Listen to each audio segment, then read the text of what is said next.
I think it was Samuel Adams who said, it's not the majority who will prevail, but the irate and tireless minority who are keen on setting brush fires of freedom in the minds of men.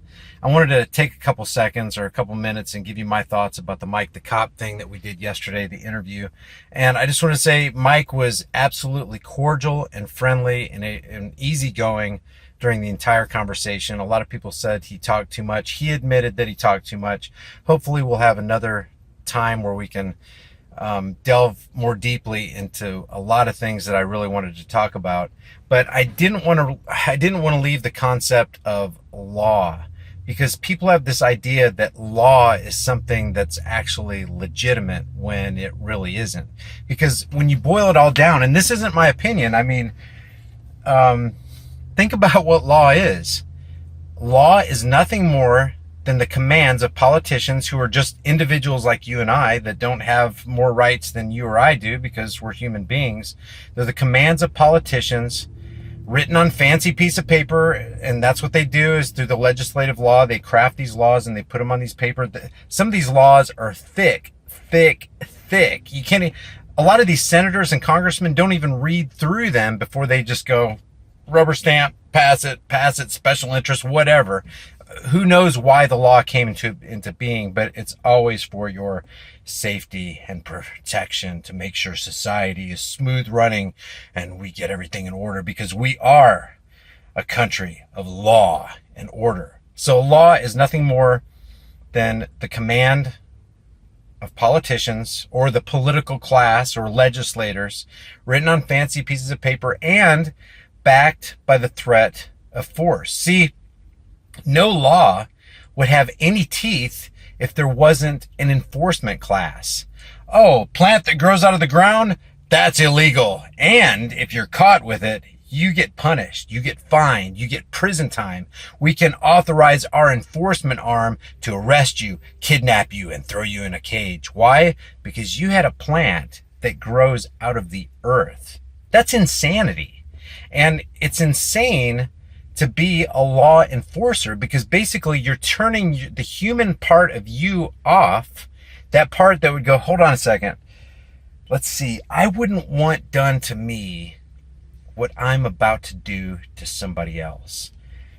I'm about to take away someone's freedom because a group of other people told me that what they had was immoral to have, or wrong to have, or a sin. It's a sin in the eyes of the state. If you look at it, the state is no different from the biggest cult in the world. It's a church.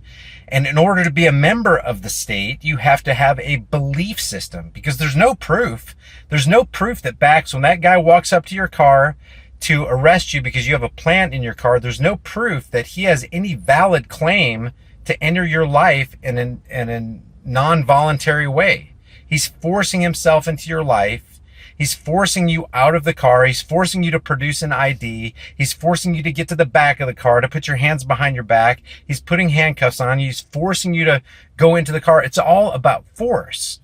And that's what I was trying to explain to Mike yesterday, is you're a part of something that you yourself call law enforcement. You're a part of a police force. That's what police. That's where the term police comes from. They're policy enforcers. They're not law enforcers, because a law cannot be created by man. And I gave him the example of prohibition. At 11:59, the night before prohibition took effect, it was okay to drink that bourbon that Mike enjoys so much. That's fine. You can enjoy bourbon. Who cares? You can do whatever you want to with your own life. You own you. But at 11:59, it was perfectly normal.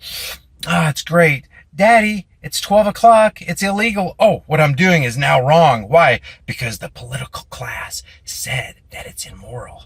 And if I get caught with this, the political class's law enforcers will come and they will take me to a cage because I'm doing something that a minute ago was perfectly fine. But all of a sudden, magically through the legislative process brought to you by your political class, it is all of a sudden illegal. Think about that. Think about the insanity of laws and regulations and rules. And I say laws in quotes because there is no such thing as laws. There's a law of gravity. Look at Here, law of gravity, proof. Prove to me that there's a valid claim on the law of gravity. Prove to me it exists. Okay. Law of gravity. You can call it whatever you want to. This pen, when it leaves my fingers, falls to the earth. How about this?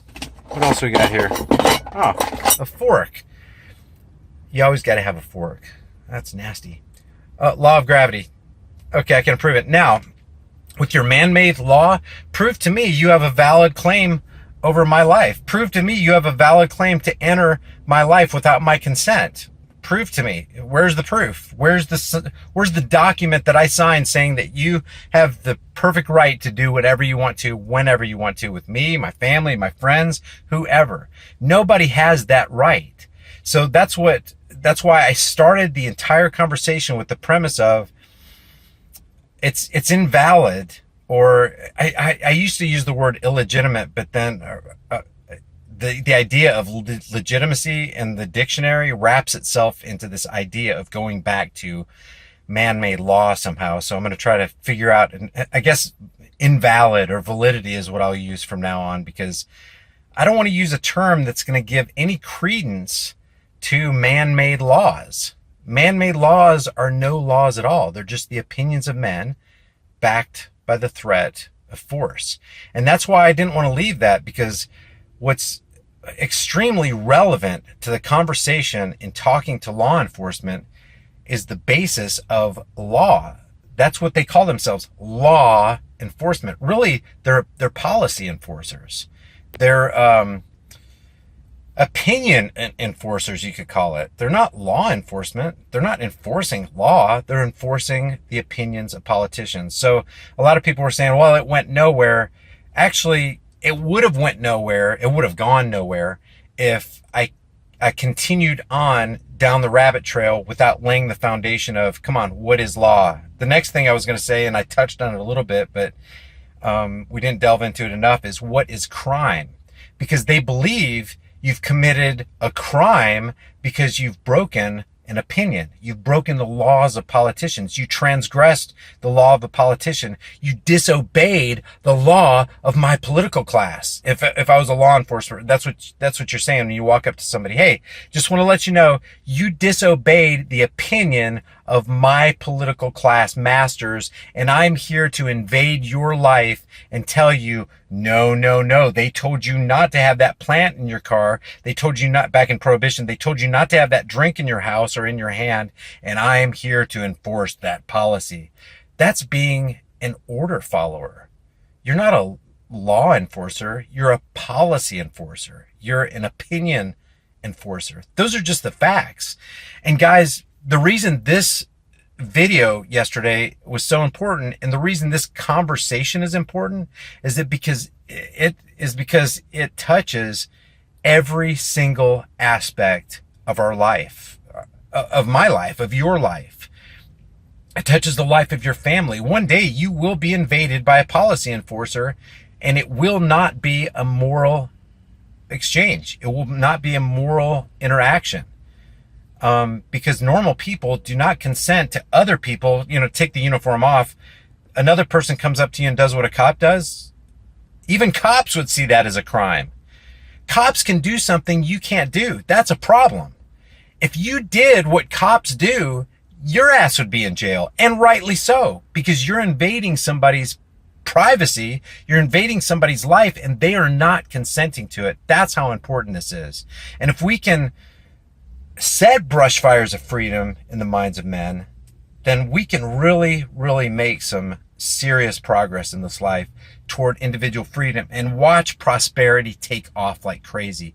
Look at businesses. If you drop regulations from a business, what happens to the business? They flourish. When you increase regulations, which again is just the opinion of a man, opinion of a group of men who rubber stamp something and put it on a fancy piece of paper, and it gets enforced by the policy enforcers. If you take those regulations away from that business begins to flourish. That's how important this conversation is, and I want to hear your thoughts in the comment section below. I appreciate every single one of you for being a part of that chat yesterday, and Mike, I appreciate you turning on chats, the chat on the side, because originally Mike wasn't going to have the chat on, but he decided to go ahead and do it, which I really, really appreciate. I'm never for any kind of censorship. Let people say what they want to say, because if it's valid, that's what's going to rise to the top, and that's how we change, and that's how we grow in this journey called life. I love each and every one of you guys. If you want to support this channel, you know, I have Patreon and PayPal links down below. You know, $1, $2, whatever it is. I really appreciate all your support. I appreciate all your comments. I appreciate you guys liking these videos, and let's just work together toward understanding and toward true liberty, and let's set brush fires of freedom in the minds of men. Love you guys. Have a great day.